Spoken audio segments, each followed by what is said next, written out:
Good morning, students. I hope you all are happy and healthy at your homes. You all, I hope, have enjoyed your maybe short term but holidays. I hope you all have enjoyed it. Done your homework? Yes? Okay, good. I hope you all have done your homework because I can only hope from here, right? So, there's no need to, send your homeworks to the teachers personally. When the school will reopen, we'll check it.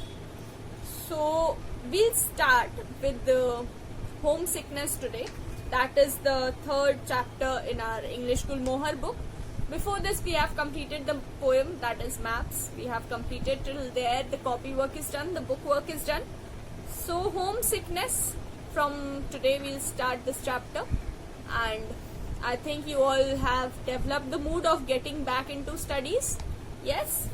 So हम लोग कुछ भी कर लें, पढ़ना तो पड़ेगा ही ना.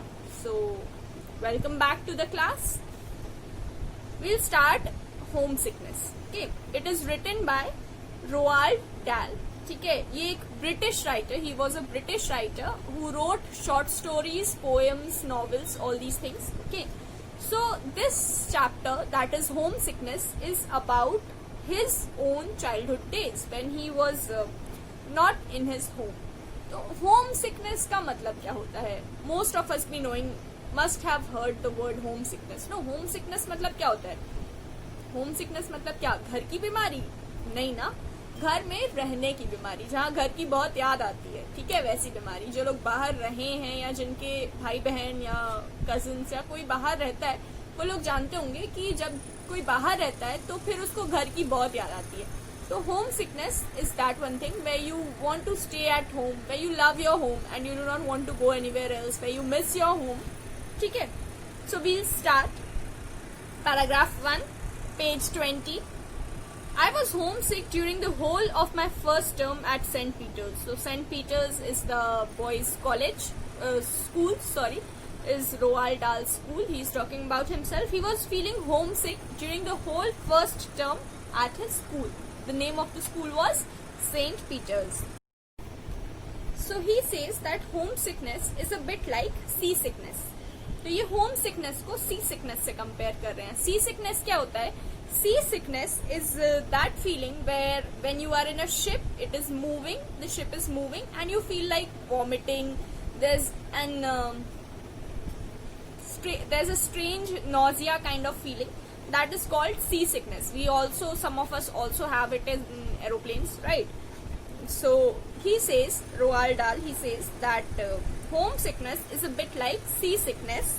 You don't know how awful it is till you get it. So he says that until and unless one feels homesick, he does not know how it feels like. जब तक कोई खुद ना भुगते, तब तक उसे पता नहीं चलता कि homesickness कैसा होता है, कैसा लगता है homesickness होना. ठीक है?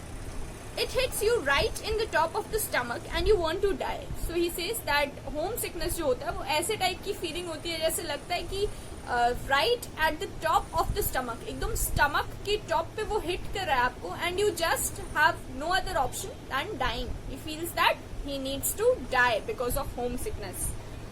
The only comfort is that both homesickness and seasickness are instantly curable.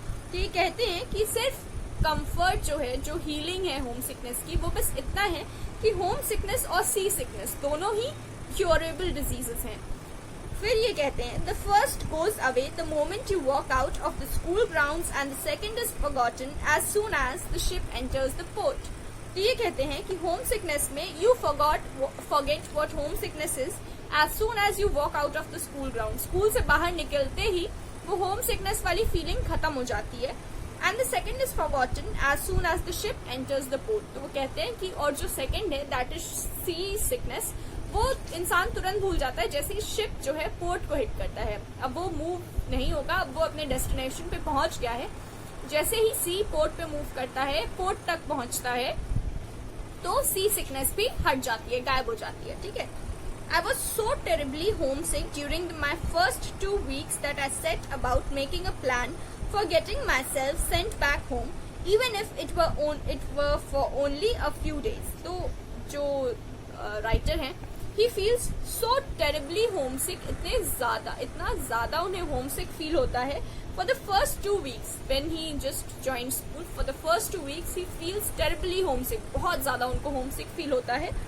And he thinks of a plan, he makes a plan to get himself back home. वो चाहते हैं वो वापस घर जाएं and he makes a plan for it. Okay, even if it were only for a few days.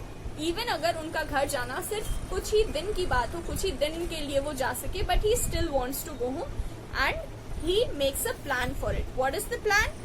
My idea was that I should all of a sudden develop an attack of acute appendicitis. Appendicitis क्या होता है? Appendix जो है small intestine के पास का एक छोटा सा ऑर्गन होता है, ठीक है. When it is infected there is an acute pain, बहुत ज्यादा पेन होता है उस जगह पे, एंड वो क्योर होता है सिर्फ ऑपरेशन से, ठीक है. सो ये कहते हैं कि ये जो राइटर हैं ये सोचते हैं कि अगर मैं ऐसा नाटक करूं कि मुझे बहुत ज्यादा एकदम से अपेंडिसाइटिस का पेन हो रहा है, तो फिर मुझे ये लोग घर भेज देंगे. So you will probably think that it is silly. It's silly that a 9-year-old boy imagined that he could get away with a trick like that, but I had sound reasons for trying it. तो ये सोचते हैं, ये जो हमारे writer हैं, he is very intelligent, he is only 9 years old, but he thinks of such a huge plan. वो सोचते हैं कि अपेंडिसाइटिस का दर्द होगा तो कोई रोकेगा नहीं एंड घर जाने देंगे. So he makes this plan. And he had some certain sound reasons, कुछ ऐसे उनके पास strong reasons थे जिनकी वजह से वो ये बहाना बना सकते थे. Only a month before, my elder sister had actually had appendicitis, and for several days before her operation, I was able to observe her behavior at close quarters. तो ये कहते हैं कि इनकी बड़ी बहन को कुछ ही महीने पहले, only a month before, सिर्फ 1 महीने पहले इनकी बड़ी बहन को appendicitis था, ठीक है. एंड उन्होंने देखा है कि उसके लक्षण, उसके symptoms, what is the pain, how is it felt, what kind of things happen during it, ये सब उन्होंने खुद देखा है. सो ही थिंक्स दैट इससे बढ़िया बहाना और क्या हो सकता है, ठीक है. So he has seen all the sisters sufferings at close quarters, means he has seen it very closely, बहुत पास से उन्होंने ये सब चीजें देखी हैं. So he knows it very well. I noticed that the thing she complained about most was a severe pain down in the lower right side of her tummy. As well as this, she kept being sick and refused to eat and ran a temperature. मतलब ये जो writer है इन्होंने notice क्या किया था कि उनके lower right side of the tummy में, मतलब lower right side of the stomach पे उनके बहुत ज्यादा पेन होता था. There was most of the time she was having a pain and काफी ज्यादा पेन होता था. As well as this, she kept being sick. मतलब उन्हें अक्सर ही बीमार जैसा फील होता था. She always felt sick. She was always feeling बीमार, okay? And refused to eat and ran a temperature. और उनका जो एपेटाइट था, जो खाना खाने की इच्छा थी, उनकी खत्म हो गई थी. उनको खाने का मन नहीं करता था. She refused to eat. उनको खाना खाने का मन ही नहीं करता था. So she refused to eat and उनको most of the time temperature रहता था. Temperature means fever. उनको most of the time fever रहता था, ठीक है. ये सारे लक्षण इन्होंने देखे थे अपनी सिस्टर में. You might, by the way, be interested to know that this sister had her appendix removed, not in a fine hospital operating room full of bright lights and gowned nurses, but on our own nursery table at home by the local doctor and his anesthetist. ठीक है. तो ये कहते हैं कि इनकी जो sister का ऑपरेशन हुआ था फॉर अपेंडिसाइटिस, ठीक है, वो ऑपरेशन किसी हॉस्पिटल में प्रॉपर ऑपरेशन टेबल पे with bright lights and an operation room, ऐसा कुछ नहीं था. ऐसे किसी जगह पे उनकी बहन का ऑपरेशन नहीं हुआ था. उनकी बहन का ऑपरेशन कहाँ हुआ था? It was in their own home at the nursery. Nursery क्या होता है? जो बच्चों का रूम होता है उसको नर्सरी कहा जाता है, ठीक है. So it was in their own nursery table. अपने ही घर के नर्सरी में जो टेबल था उसी पे उनकी बहन का ऑपरेशन हुआ था बाय अ लोकल डॉक्टर, ठीक है. मतलब वही आसपास के कोई डॉक्टर थे उनसे, एंड हिज एनेस्थेसिस्ट, मतलब उनका जो एनेस्थीसिया लगाने वाला डॉक्टर था, उन दोनों. एनेस्थीसिया क्या होता है? एनेस्थीसिया वो दवाई होती है ना जिससे जब अगर ऑपरेशन हो रहा है तो काटना चीरना पड़ेगा ही बॉडी को, है ना. एंड एनेस्थीसिया से वो दर्द हमें उस टाइम फील नहीं होता है, क्योंकि if we cut any body part like this, अगर मान लो मेरे हाथ में कोई दिक्कत है and if somebody cuts like this, मुझे तो पेन होगा ना. तो एनेस्थीसिया लगा देने से क्या होगा कि उस वक्त जब वो काटेंगे तो वो पेन मुझे फील नहीं होगा, ठीक है। सो in those days it was fairly common practice for a doctor to arrive at your house with a bag of instruments, then drape a clean sheet over the most convenient table and get on with it.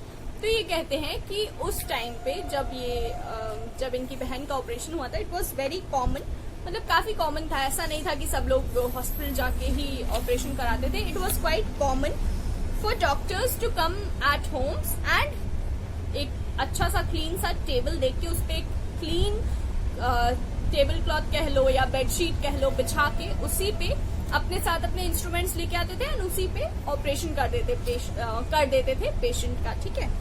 So this was quite a common practice. आजकल तो ऐसा दिखता नहीं है। Whatever happens we go to the hospital, अगर operation होना होता है so it is done properly in the operation theatre, right. लेकिन उस टाइम ऐसा नहीं था। On this occasion, I can remember lurking in the corridor outside the nursery where the operation was going on.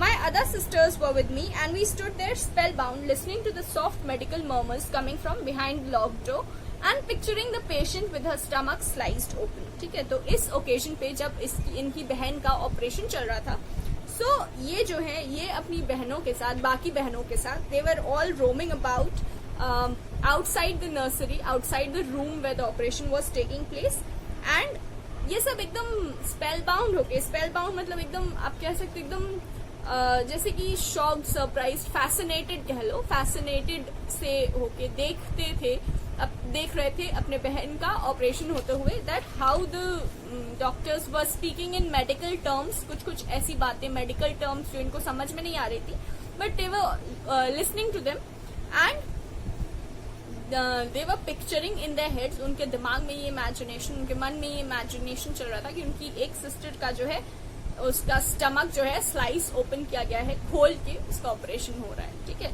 So being kids we all do that, we all imagine certain things which are you know very fascinating for us. तो ये भी वैसा ही कर रहे थे। We could even smell the sickly fumes of ether filtering through the crack under the door. Sickly fumes of ether means जो anesthesia उनकी बहन को दिया गया था, they could smell it, ठीक है। The boy and his sisters, his other sisters, they could smell the ether वही anesthesia, ठीक है, filtering through the crack under the door. जो डोर के नीचे जो जगह थी वहां से उस anesthesia की स्मेल बाहर आ रही थी, and these people could smell it, okay। तो इतना ही है। From paragraph 6 we'll study in our next lecture, okay।